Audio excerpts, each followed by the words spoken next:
वो हिंद महासागर में भारतीय नौसेना का दबदबा बढ़ाएगा। वो समंदर में चीन और पाकिस्तान के छक्के छुड़ाएगा। नौसेना को मिला एक ऐसा बाहुबली जिसे बनाने में लग गए 13 साल। अब समंदर में भारत काटेगा बवाल, हर तरफ होगा कमाल। जी, अब भारत की तरफ कोई आंख उठाकर नहीं देख पाएगा। अब भारत को समंदर में कोई नहीं ललकार पाएगा, क्योंकि भारत को मिल गया है एक ऐसा बाहुबली जो हिंद महासागर में भारतीय नौसेना का दबदबा बढ़ाएगा, समंदर में चीन और पाकिस्तान के छक्के छुड़ाएगा। नाम है INS विक्रांत। पीएम मोदी ने देश की नौसेना को अपना पहला स्वदेशी एयरक्राफ्ट कैरियर INS विक्रांत सौंप दिया है। INS विक्रांत कोई आम एयरक्राफ्ट कैरियर नहीं है। इसकी खासियत जानेंगे तो दांतों तले उंगलियां दबा लेंगे।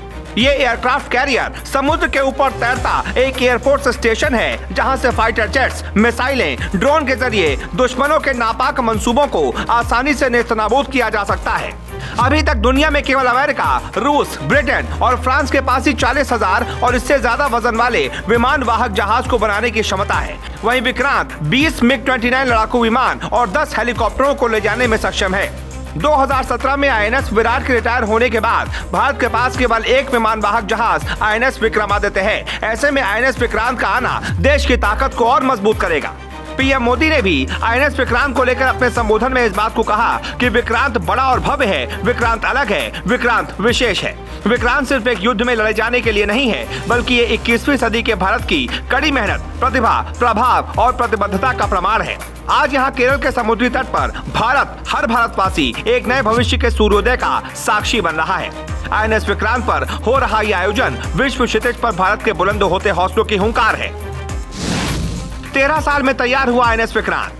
आपको बताते चलें, 2009 में INS विक्रांत की नींव रखी गई थी, यानी युद्धपोत का प्रोग्रेसिव कंस्ट्रक्शन शुरू हुआ था। 2011 अगस्त 29 को विक्रांत ड्राई डॉक से बाहर आया था, यानी इसका ढांचा बनकर तैयार हुआ था। फिर 2013 अगस्त में इसको लॉन्च किया गया था और दिसंबर 2020 में बेसिन ट्रायल्स पूरे हो गए थे।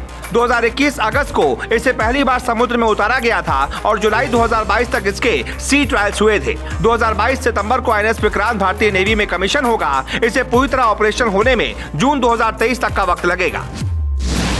विक्रांत को स्वदेशी बनाने का आइडिया कहां से आया? 1999 की कारगिल जंग के बाद भारत के भविष्य को खतरों से निपटने के लिए एक विशाल एयरक्राफ्ट कैरियर बनाने का प्रस्ताव रखा गया जो स्वदेशी हो। इंडियन नेवी के पास ऐसे युद्धपोत ऑपरेट करने का एक्सपीरियंस तो था, लेकिन बनाने का नहीं। 2002 में इस प्रोजेक्ट को अटल सरकार में कैबिनेट कमेटी ऑन सिक्योरिटी ने मंजूरी दी।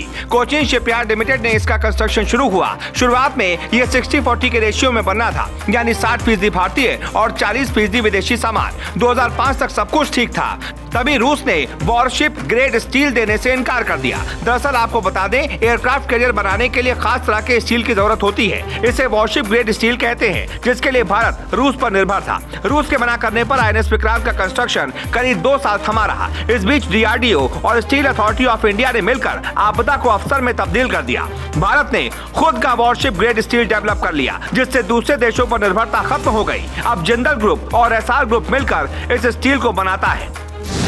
76% शुद्ध स्वदेशी है INS विक्रांत।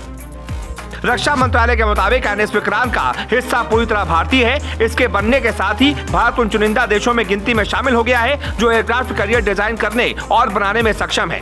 INS विक्रांत को बनाने में 500 से ज्यादा भारतीय कंपनियां शामिल हुई। इनमें से कुछ प्रमुख DRDO और स्टील अथॉरिटी ऑफ इंडिया ने मिलकर वॉरशिप ग्रेड स्टील मुहैया कराया। टाटा एडवांस सिस्टम ने विक्रांत का कॉम्बैट मैनेजमेंट सिस्टम तैयार किया। भारत इलेक्ट्रॉनिक्स ने इलेक्ट्रॉनिक वॉरफेयर और डेटा नेटवर्क बनाया। INS विक्रांत का मेन इंजन और एडवांस रडार सिस्टम विदेशों से खरीदा गया है। विक्रांत के जंगी बेड़े में शामिल होने के साथ ही समंदर में न सिर्फ भारत की ताकत में इजाफा हुआ है, बल्कि दुनिया के उन 5 शक्तिशाली देशों की फहरिस्त में भारत शुमार हो गया है जो 40,000 टन का एयरक्राफ्ट कैरियर बनाने की क्षमता रखते हैं। अमेरिका, रूस, चीन, फ्रांस और इंग्लैंड के बाद अब भारत ने ये कमाल कर दिखाया है। जय हिंद, जय भारत।